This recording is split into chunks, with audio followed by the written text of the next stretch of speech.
to God. Resist the devil and he will flee from you. Now, if we look at this verse,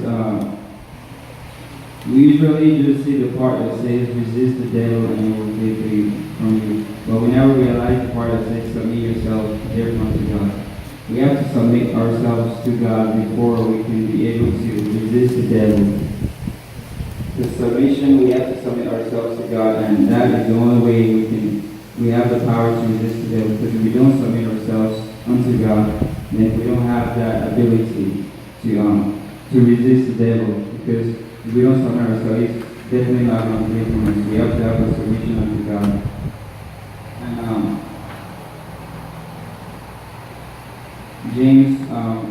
James conveyed the idea that the only when we submit to God will the devil flee from us. As we then communicate to God, and we'll be able to withstand the temptation that the devil will with us. And I guess sometimes we're afraid to resist the devil, because sometimes the fear in us grips us that we're not able to pray or do the right thing,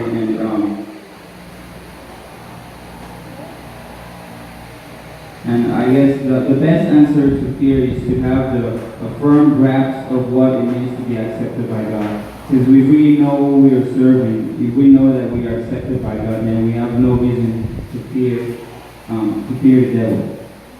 And also, if we look at the life of Jesus, Jesus also submitted his will for the Father's will. And if we look at Luke 22:42, Luke 22:42.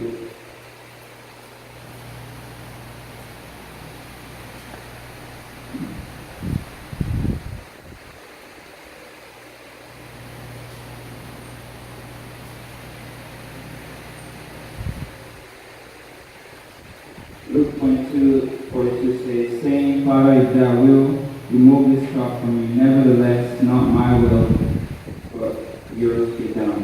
So we see that Jesus also at the point of death, he wanted almost to give up, but then he realized that he came for the Father's will, not his will, so that the Father's will can be done, so that we can be saved from sin.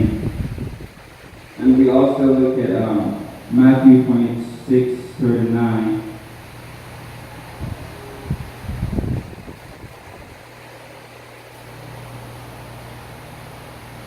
Matthew 26:39.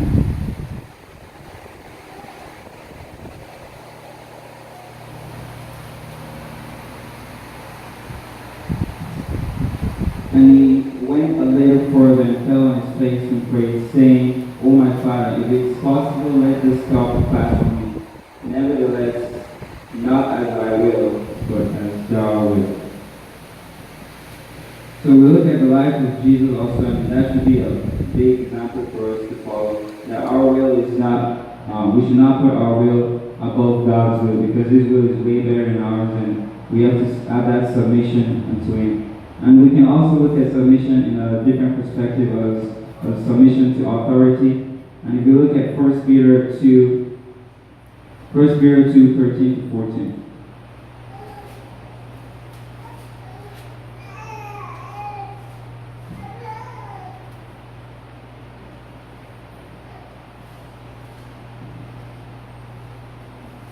First Peter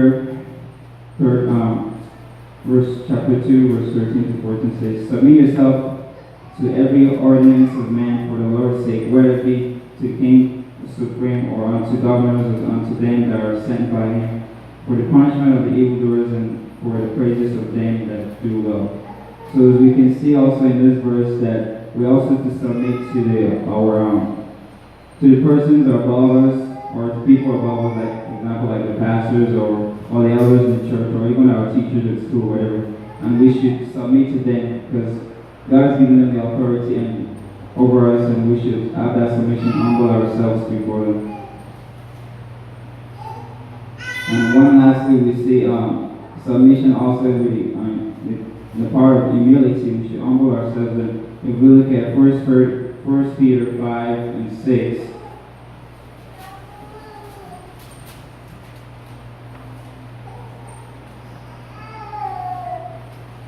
Humble yourself, therefore, under the mighty hand of God, that He may exalt you in due time.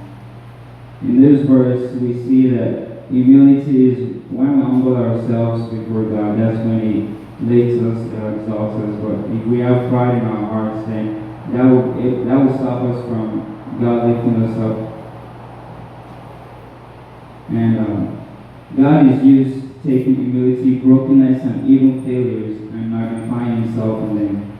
Are you weak, humble? Then He is ready to work in you.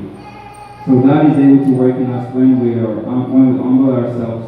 If we don't humble ourselves, then God will use us in any form. Even though we pray, God will use us because we're not humbling ourselves before Him.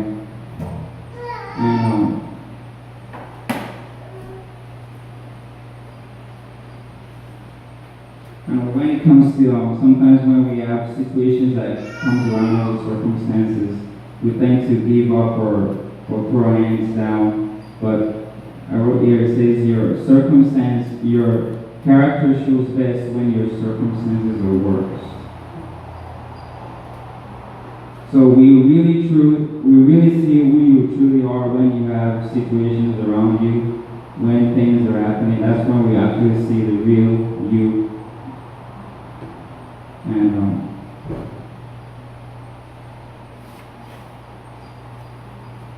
I also want to look at as Christians, as we should produce fruits. I wrote here, a Christian should resemble a fruit tree, not a Christmas tree. For the fruit grows on a fruit tree, whereas the decorations are all entitled to a Christmas tree. So if we look at a Christmas tree and a fruit tree, you can see a fruit tree bears, but a Christmas tree they just hang on stuff in them. And many times we Christians, we allow the world to label us with different type of things, and they put on different stuff in us. And we carry out all the things that the world has labeled in us. And by that we don't produce any fruit because our life is full of what the world has labeled us with. But then we start to resemble a fruit tree, we start to produce fruits. And instead of a Christmas tree, that does not produce fruits, just standing and allowing the world to hang different stuff in it. So we should resemble a fruit tree because the fruit tree produces good things. But instead of a Christmas tree is just hanging on stuff, the world just hangs stuff in there. So we should resemble a Christian. We should resemble a fruit tree instead of a Christmas tree. So yes, that is what I have.